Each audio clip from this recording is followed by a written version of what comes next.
Le Christ est ressuscité. Il y a de la joie dans l'Église, il y a de la joie dans l'Église. Et parfois la joie, il faut un peu la forcer, elle est là, mais il faut la libérer. En italien, il y a un très beau verbe qui dit « sprigionare ».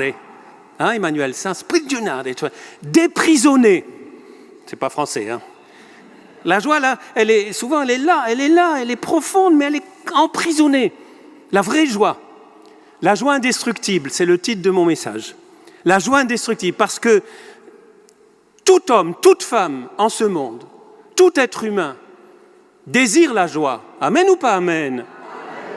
Même ceux qui sont dans la dépression et on prie pour eux, peut-être parmi vous, certains sont tristes, mais vous désirez la joie. Et quand on est joyeux, moi je suis joyeux, il y en a beaucoup qui sont joyeux, mais je désire plus de joie. Je me trouve triste. Ce matin, quand je me regarde dans la glace, je me dis, non Pierre, tu dois être plus joyeux. Joyeux. Moi j'ai un ami sicilien, il est né en souriant. Presque ça vous énerve tellement il est joyeux. Il est toujours joyeux. Il y a des caractères joyeux, comme il y a des caractères plus mélancoliques, Mais là, ce n'est pas une histoire de caractère. Les amis, nous sommes invités à nous convertir à la vraie joie, à l'unique joie qui est plus qu'un sentiment. La joie du Seigneur, c'est plus qu'un sentiment. Cette vraie joie qui ne dépend ni des événements, ni des maladies. Donc, cette joie qui n'est pas déconnectée des joies humaines. Si vous voulez creuser le thème de la joie, je vous invite à lire une petite lettre qui n'est pas connue de Saint Paul VI. Saint Paul VI qui a écrit sur la joie. Et il nous explique ça, que la joie, la joie du Seigneur, c'est une joie aussi qui rejoint nos joies humaines. Mais nos joies humaines, si elles ne sont pas fondées, branchées, enracinées dans la joie du Seigneur, eh bien, elles risquent d'être bien fades et de passer vite. Vous voyez ? C'est important et ce dimanche, c'est particulièrement, vous avez entendu la deuxième lecture particulièrement, mais toutes les lectures nous invitent à une conversion à la joie. Jean-Baptiste invite à la conversion. Et on va voir rapidement, mais deux, trois petites indications, il y en a beaucoup. En fait, si on voulait creuser la question de la joie dans la parole de Dieu, qui est toujours la base, il faudrait passer toute l'après-midi, mais ce n'était pas prévu au programme, toute l'après-midi. Allez voir. Vous savez que la langue hébraïque, qui est une langue assez simple du point de vue grammatical, est une langue qui, pour toutes les choses humaines, est assez simple, mais dès qu'on parle des choses de Dieu, il y a une profusion de vocabulaire. En hébreu, pour dire la joie, il y a plein de mots. Nous aussi, on a l'exultation, l'allégresse, la joie, etc. Et en hébreu, c'est très fort. Il faudrait un jour aller voir ça, mais ce n'est pas le moment. Donc en ce dimanche du Gaudete, c'est-à-dire cette joie, c'est quelle joie en fait on accueille aujourd'hui? C'est la joie du salut, c'est le psaume 51, le Miserere, Seigneur rends-moi la joie du salut. Et c'est vrai qu'aujourd'hui dire la joie du salut, on a du mal parce que sauvé de quoi?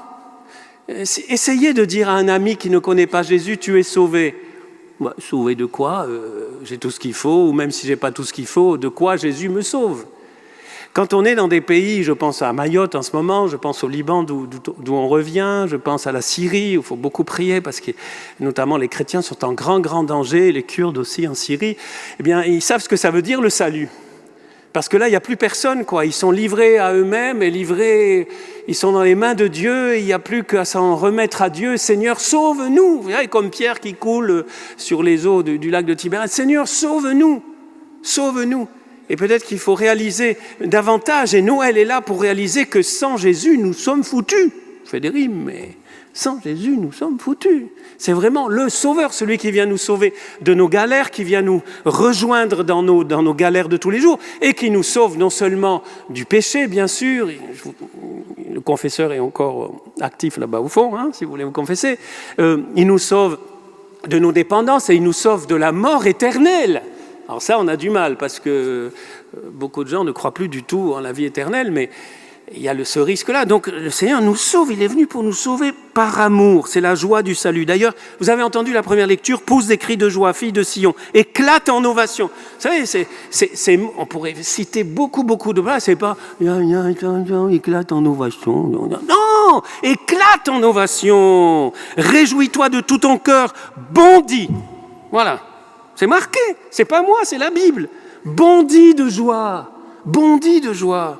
Fille de Jérusalem, le Seigneur ton Dieu est en toi, c'est lui, le héros qui apporte le salut. Voilà la joie, le héros qui apporte le salut. Le salut. Bon, ça c'est vraiment la joie du Seigneur. La joie du Seigneur qui illumine toutes nos joies.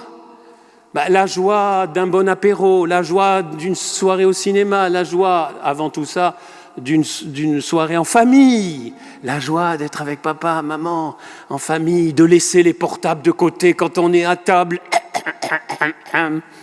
la joie de la relation, la joie d'écouter l'autre, toutes ces joies humaines qu'on a un peu oubliées, ou en tout cas qui en prennent un coup dans l'aile, pardonnez l'expression, quand la technologie, que je ne condamne pas, mais prend toute la place et envahit et chasse les joies. Regardez combien de fois j'ai vu au restaurant des gens, je ne vais pas au restaurant tous les jours, mais des gens qui sont là à table, ou des couples parfois, c'est encore pire ça, mais parfois des gens, je me souviens en Sicile, il y avait 7 ou 8 Asiatiques qui étaient là, mais ça pourrait être des Français, et ils étaient dans une table ronde. C'est beau les tables chinoises, vous savez qu'on est en rond, il y a pas mal de pays aussi, on est tous là, et ils avaient tous leur portable comme ça. Tous comme ça, et des têtes d'enterrement. Voilà. Ça non, hein. Amen.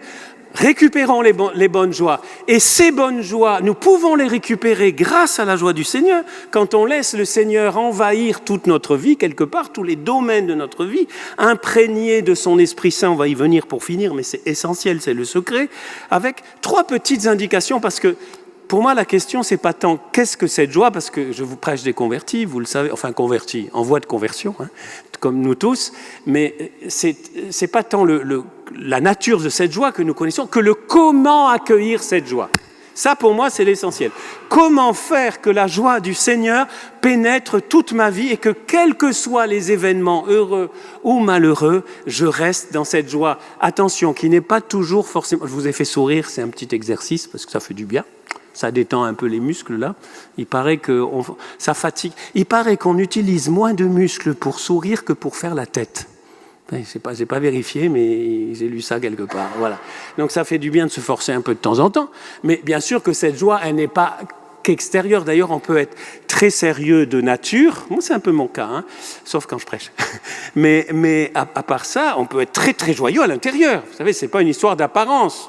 Ah, puis vous avez des gens qui sont très très joyeux extérieurement, ils paraissent joyeux, mais dedans c'est la détresse. Oui, attention, hein. Mais je parle d'une joie qui est beaucoup plus profonde, mais qui peut se manifester aussi, quoi. Voilà.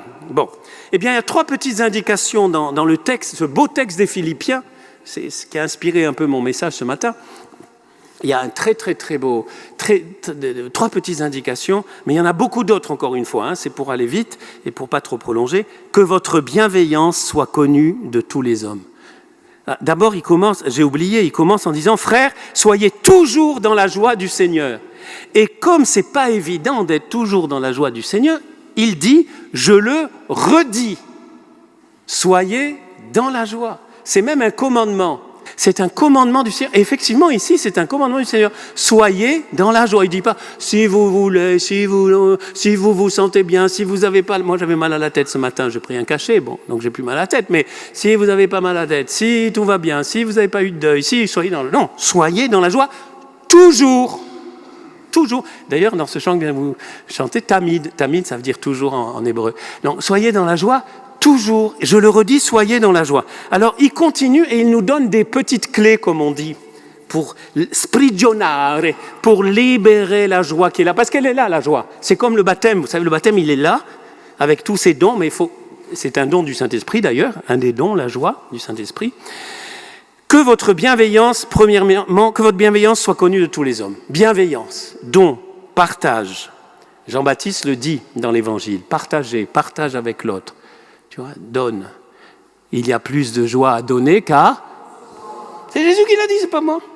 Il y a plus de joie à donner qu'à recevoir.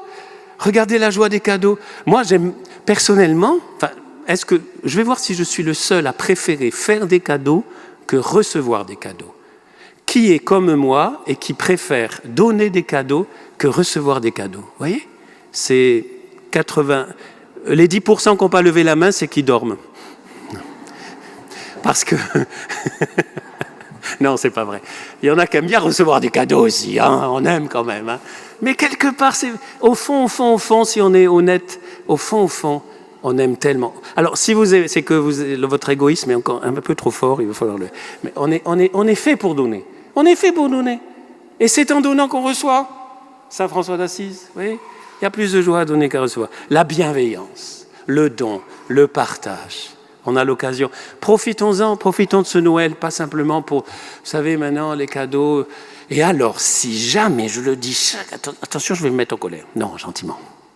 Si jamais vous revendez sur Internet vos cadeaux, vous me trouvez sur votre chemin. C'est grave, il faut vous confesser de ça. C'est grave, c'est une offense grave. Même si le cadeau ne peut pas faire un grand sourire, fais comme si tu étais très content. C'est pas de l'hypocrisie, c'est faire plaisir. La personne t'a fait plaisir. Et toi, non, moi, j'aime pas, et moi, et mon nombril. Voilà. Ça, c'est la société d'aujourd'hui. Enfin, pas tout quand même, mais ça nous pourrit quand même un peu l'existence. Vous voyez, ça, c'est... Mais je suis en train de... J'avais jamais pensé à ça. Mais c'est pareil avec le Seigneur. Il vous fait des cadeaux. Vous comprenez pas trop le cadeau qu'il vous fait. C'est jamais des mauvais cadeaux avec le Seigneur. Hein. Mais peut-être que vous n'avez pas encore découvert le cadeau qu'il vous fait. Dites-lui merci. Et c'est en lui disant merci que vous découvrirez le cadeau. Bienveillance. Deuxièmement, prier et supplier tout en rendant grâce. La prière, la relation à Jésus et particulièrement la louange. Dans l'Eucharistie, dans les sacrements et aussi en dehors. Toute forme de louange du Seigneur. Ça entretient la joie. Plutôt que d'écouter des musiques païennes et malsaines.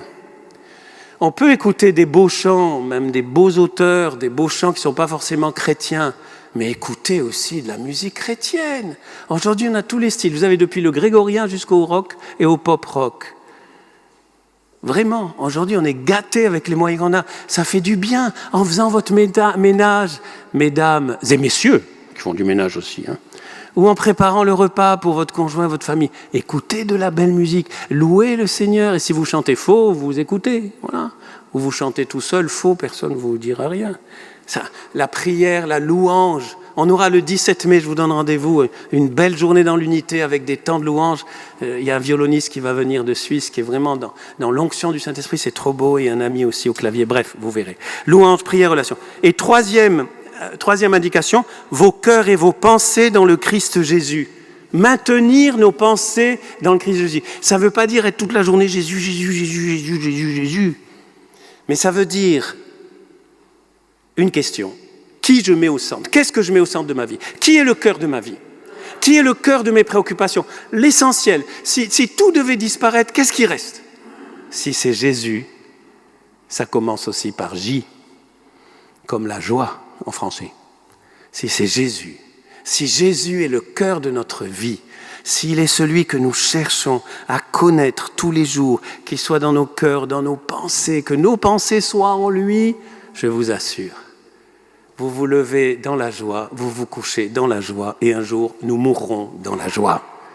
Comme cette sœur argentine, je crois, vous l'avez peut-être vu sur les réseaux sociaux, on la voit sur son lit de vie, au moment où elle est partie vers Jésus, mais une joie sur son visage, une joie dans son cœur, la joie de ceux qui mettent Jésus au cœur.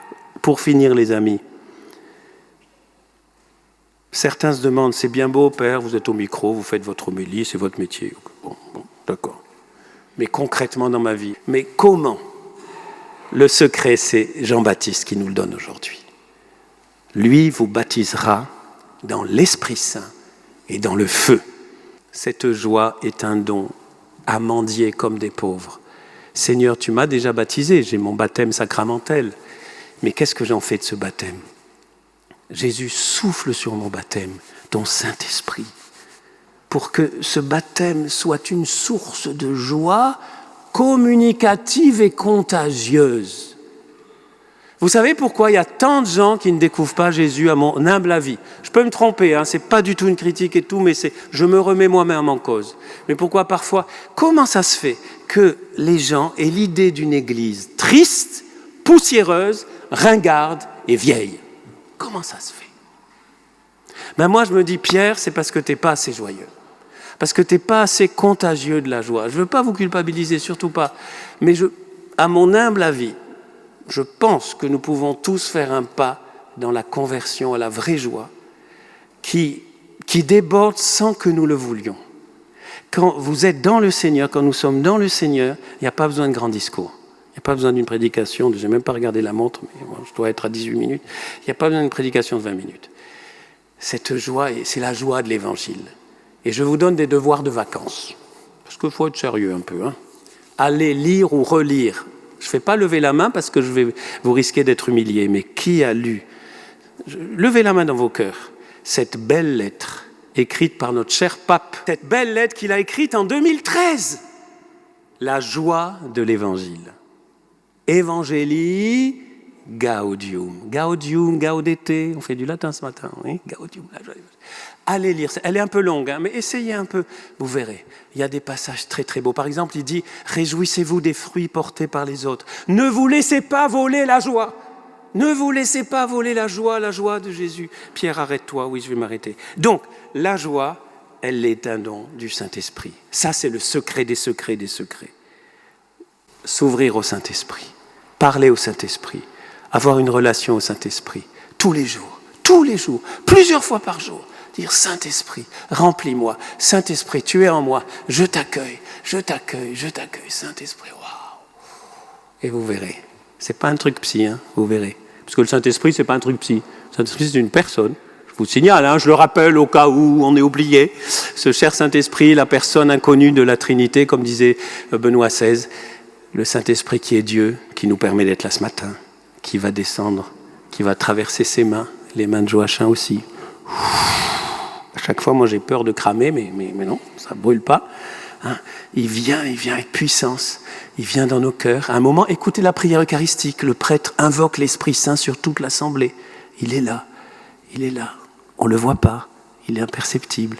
Ce n'est pas un pigeon. Ce n'est pas un feu de camp. Ce n'est pas un torrent. Ce n'est pas un courant d'air. C'est une personne. Et il nous donne la joie. Et avec la joie, la paix, l'amour de Dieu, qui vit et règne pour les siècles des siècles.